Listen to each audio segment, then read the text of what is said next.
الله معكم أحبائي. نعود إلى الحرب بين روسيا وأوكرانيا. قال زيلينسكي إن العالم يمتلك صواريخ باتريوت، وأضاف أن أوكرانيا تحتاج فقط إلى قرار سياسي من حلفائها لإرسال هذه الصواريخ. لكن هل الأمر بهذه البساطة؟ وهل توجد فعلا صواريخ كثيرة مخزنة لدى الولايات المتحدة والدول الأوروبية؟ لنشرح القصة بشكل واضح.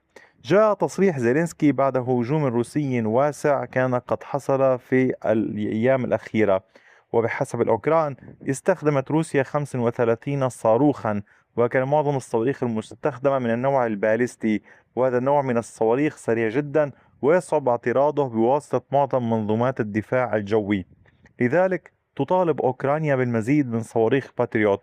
لكن يجب توضيح نقطة مهمة: أوكرانيا لا تحتاج فقط إلى منصات إطلاق جديدة، هي تحتاج أيضا إلى الصواريخ الاعتراضية التي يتم وضعها داخل هذه المنصات.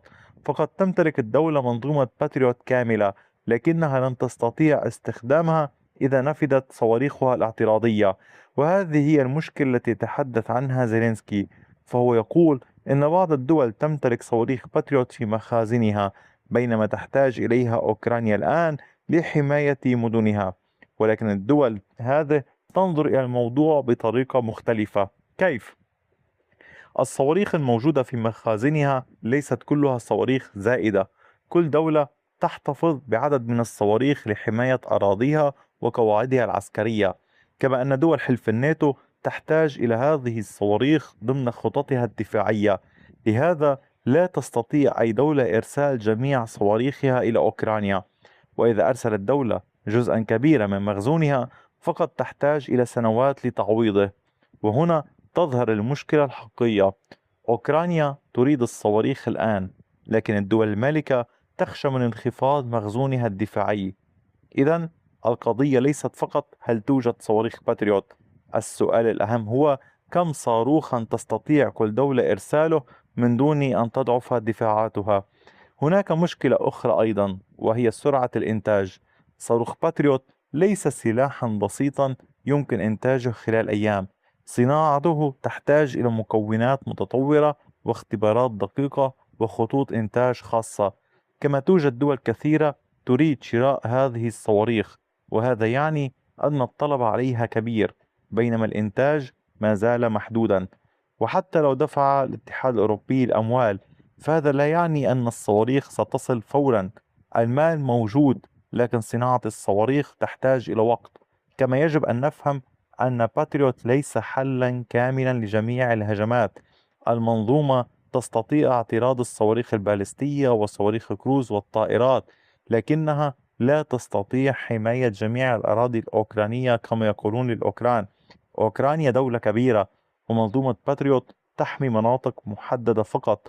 كما أن استخدام صاروخ باتريوت متطور ضد كل طائرة مسيرة صغيرة سيكون مكلفا جدا. لهذا تحتاج أوكرانيا إلى أكثر من نوع من الدفاعات الجوية. تحتاج إلى منظومات رخيصة لمواجهة الطائرات المسيرة، منظومات متوسطة المدى لمهاجمة صواريخ كروز، وتحتاج إلى باتريوت لمواجهة الصواريخ البالستية الأكثر يمكن قول تشكل أكثر خطر. هذا ما يسمى بالدفاع الجوي متعدد الطبقات. كل منظومة تتعامل مع نوع مختلف من الأسلحة المقابلة للطرف الآخر. أما تصريح زيلينسكي فهو يحمل رسالة سياسية واضحة. هو يريد أن يضع المزيد من الضغط على الولايات المتحدة والدول الأوروبية. رسالته تقول إن أوكرانيا تعرف أن الصواريخ موجودة، لكنها تريد من الحلفاء إخراج جزء منها من المخازن وإرسالها إلى الميدان. في المقابل لا توجد معلومات علنية دقيقة عن عدد صواريخ باتريوت الموجودة لدى كل دولة. لذلك لا يمكن التأكد من وجود كميات كبيرة جاهزة للإرسال فورا. قد تكون الصواريخ موجودة بالفعل، لكن بعضها ضروري لحماية الدول التي تمتلكها، والبعض الآخر مرتبط بعقود أو خطط عسكرية سابقة. لذلك يمكن القول إن أزمة باتريوت تتكون من ثلاثة أجزاء: الأول قرار سياسي، ثانيا حجم المخزون، ثالثا بطء إنتاج صواريخ جديدة. وإرسال المزيد من الصواريخ سيساعد أوكرانيا على اعتراض عدد أكبر من الصواريخ البالستية، لكنه لن يوقف الهجمات الروسية بصورة كاملة. وأن يجعل جميع المناطق تحت غطاء الباتريوت، وبالتالي باتريوت يقلل الخطر لكنه لا يستطيع إلغائه. وفي النهاية يطلب زيلينسكي من حلفائه تحمل جزء أكبر من المخاطرة. هو يريد منهم إرسال الصواريخ الآن ثم تعويض مخزونهم لاحقا. أما الدول المالكة فتحاول دعم أوكرانيا من دون إضعاف دفاعاتها.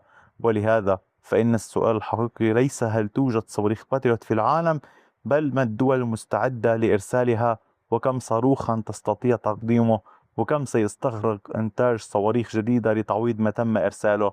هذه هي المعركة الحقيقية خلف تصريح زيلينسكي.